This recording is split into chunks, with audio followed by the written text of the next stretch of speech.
അതായത് ഈ ആക്രമണത്തിലൂടെ ഇറാന്റെ മറുപടി കൃത്യമാണ് എന്ന് വെച്ചാൽ ഇപ്പോൾ ഫൈസൽ സൂചിപ്പിച്ചു വെച്ചതുപോലെ തന്നെ സിവിലിയൻ കേന്ദ്രങ്ങളിലല്ല ഈ ആക്രമണം നടന്നിട്ടുള്ളത് എന്ന് മാത്രമല്ല ഇത് വൈകിട്ട് തന്നെ വിവിധ സൈനിക താവളങ്ങൾക്ക് മുൻകൂട്ടി അറിയിപ്പ് ലഭിച്ചിട്ടുണ്ട്. ഇങ്ങനെ അറിയിപ്പ് നൽകാതെ ആക്രമിക്കാനും സാധിക്കില്ല. നേരത്തെ നമുക്കറിയാം ഇറാന് നേരെ യുഎസിന്റെ ആക്രമണം നടക്കുന്ന സമയത്തും ഇതുപോലെ തന്നെ സമാനമായ രീതിയിൽ ഒരു അറിയിപ്പ് തെഹ്റാന് അതായത് ഇറാന് മുൻകൂട്ടി നൽകിയിരുന്നു. അമേരിക്ക ആക്രമണം നടക്കാൻ പോകുന്നു എന്നുള്ള നിലക്ക് ആ തരത്തിലുള്ള ഒരുക്കങ്ങൾ ഇറാനും പൂർത്തിയാക്കിയിരുന്നതാണ്. സമാനമായ രീതിയിലാണ് ഇന്ന് തിരിച്ചടിയും ഇറാൻ നൽകിയിരിക്കുന്നത്. മുൻകൂട്ടി മുന്നറിയിപ്പ് നൽകുന്നു.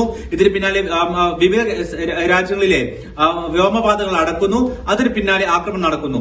ഇപ്പോൾ ഇറാന്റെ പരമോന്നത കൌൺസിൽ അറിയിച്ചിരിക്കുന്നത് നേരത്തെ ഫൈസൽ സൂചിപ്പിച്ചതുപോലെ തന്നെ ഈ ആക്രമണം ഖത്തറിനെതിരെയല്ലെന്ന് അവർ കൃത്യമായി പറയുന്നുണ്ട്. അവർ ഏറ്റവും നല്ല മനുഷ്യരാണ്, അവരോട് ഞങ്ങൾക്കൊരു ശത്രുതയുമില്ല, അവരോടുള്ള ബന്ധം മികച്ച രീതിയിൽ തന്നെ ഇറാൻ തുടരും. ഈ ആക്രമണം നടത്തിയിരിക്കുന്നത് യുഎസിനെതിരെയാണ്, അവരുടെ അഗ്രഷനെതിരെയാണ്, അവരുടെ ധാർഷ്ട്യത്തിനെതിരെയാണ് ഈ മറുപടി നൽകിയിരിക്കുന്നത്.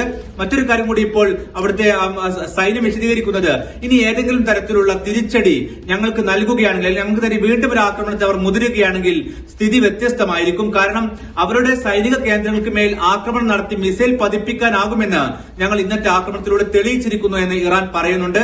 എന്ന് വെച്ചാൽ ഇനി ഒരു എസ്കലേഷനിലേക്ക് പോകണോ എന്നുള്ള കാര്യം തീരുമാനിക്കേണ്ടത് അമേരിക്കയാണ്. ഞങ്ങളുടെ ഭാഗം ഞങ്ങളുടെ തിരിച്ചടി ഇവിടെ പൂർത്തിയാക്കിയിരിക്കുന്നതാണ് അവർ പറയുന്നത്. ഇസ്രായേലുമായുള്ള ആക്രമണത്തിൽ ഏത് തരത്തിലുള്ള തിരിച്ചടി തുടരുമോ അതല്ല യുദ്ധം അവസാനിപ്പിക്കുമെന്നുള്ള കാര്യം പറയുന്നില്ല. പക്ഷേ യുഎസിനുള്ള മറുപടി കൃത്യമാണ്. പക്ഷേ ട്രംപ് നേരത്തെ പറഞ്ഞു വെച്ചിരുന്ന പ്രധാനപ്പെട്ട കാര്യം ഈ നേരത്തെയുള്ള ഇപ്പോൾ ഞങ്ങൾ നടത്തിയിരിക്കുന്ന ഫോർദോയിലെയും ഇസ്ഫഹാനിലെയും നെതാൻസിലെയും ആണവ കേന്ദ്രങ്ങൾക്ക് നേരെയുള്ള ആക്രമണത്തിനെതിരെ തിരിച്ചടി ഉണ്ടായാൽ അതിന് തക്കതായ കൂടുതൽ ശക്തമായ മറുപടി ഉണ്ടാകുമെന്ന് ട്രംപ് മുന്നറിയിപ്പ് നൽകി. അതുകൊണ്ട് ഇന്ന് ട്രംപിന്റെ അടുത്ത നടപടി എന്താണ് എന്നുള്ളത്. കാരണം ഇനിയൊരു ആക്രമണത്തിലേക്ക് വീണ്ടും പോവുകയാണെങ്കിൽ ഇതുപോലെ തന്നെ ഗൾഫ് രാജ്യങ്ങളിൽ നേരത്തെ നമ്മൾ സൂചിപ്പിച്ചതുപോലെ തന്നെ ഖത്തറിൽ മാത്രമല്ല സൗദിയെ സംബന്ധിച്ചും UAE സംബന്ധിച്ചും ബഹ്റൈനെ സംബന്ധിച്ചും കുവൈത്തിനെ സംബന്ധിച്ചുമെല്ലാം ആശങ്കകളുണ്ട്. ഇതടക്കമുള്ള പല രാജ്യങ്ങളിലും ഇതിന് പുറമേ തൊട്ടപ്പുറത്തെ രാജ്യങ്ങളിലെല്ലാം തന്നെ യുഎസിന് സൈനിക താവളങ്ങളുണ്ട്. ഇറാനെ സംബന്ധിച്ച് നേരിട്ട് യുഎസിൽ പോയി ആക്രമിക്കുക സാധ്യമല്ല. അവർക്ക് സാധ്യമാവുക ഇവിടെയുള്ള US സൈനികരെയും സൈനിക താവളങ്ങളെയും ലക്ഷ്യം വെക്കുകയാണ്. അതുകൊണ്ട് ഇനിയൊരു എസ്കലേഷനിലേക്ക് പോകാൻ സ്വാഭാവികമായിട്ടും ഗൾഫ് രാഷ്ട്രങ്ങൾ താല്പര്യപ്പെടില്ല. അത് ഖത്തറിന്റെ പ്രതികരണത്തിൽ നിന്നും വ്യക്തമാണ്. കാരണം അവരിപ്പോഴും ആവശ്യപ്പെടുന്നത് ചർച്ചയിലേക്ക് പോകണമെന്നുള്ളതാണ്, അല്ലാതെ അവർ ആക്രമിക്കുമെന്നല്ല പറയുന്നത്.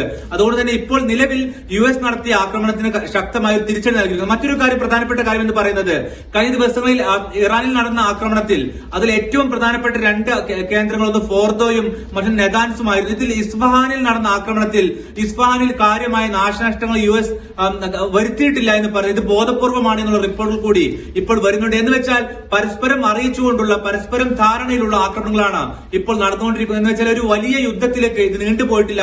ഇപ്പോൾ വ്യോമപാത പല രാജ്യങ്ങളും അടച്ചിട്ടുണ്ട്. അതുപോലും ഒരു പക്ഷേ വരും മണിക്കൂറുകളിൽ ആകാശപാതകൾ തുറക്കുകയും ഒപ്പം തന്നെ വിമാനങ്ങൾക്ക് സാധാരണഗതിയിൽ വീണ്ടും സർവീസ് ആരംഭിക്കാൻ കഴിയുമെന്നുള്ളതാണ് ഇപ്പോൾ നമുക്ക് മനസ്സിലാകുന്നത്.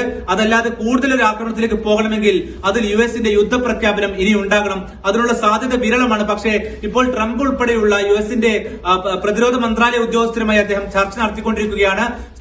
സ്ഥിതിഗതികൾ പരിശോധിക്കുകയാണെന്നുള്ളത് പറയുന്നുണ്ട്. എന്ന് മാത്രമല്ല ഏതെങ്കിലും സൈനികർക്കോ ഒപ്പം തന്നെ ഖത്തറിലെ സാധാരണക്കാർക്കോ അല്ലെങ്കിൽ ഖത്തറിലെ സൈനികർക്കോ ഇതുവരെ ആക്രമണത്തിൽ പരിക്കില്ല എന്നും അവർ വൈറ്റ് ഹൌസിനെ ഉദ്ധരിച്ചുകൊണ്ടുള്ള റിപ്പോർട്ടുകൾ വരുന്നുണ്ട്. എന്ന് വെച്ചാൽ ഒരു പക്ഷെ ഒരു വലിയ എസ്കലേഷനിലേക്ക് ഇനി പോകാനുള്ള സാധ്യത നിലവിലെ സാഹചര്യത്തിൽ കുറവാണ്. പക്ഷേ ട്രംപിനെ നമുക്കറിയാം. ട്രംപിന്റെ തീരുമാനം എന്താണ് എന്നുള്ളത് നമുക്ക് ഒരിക്കലും മുൻകൂട്ടി പ്രവചിക്കുക സാധ്യമല്ല.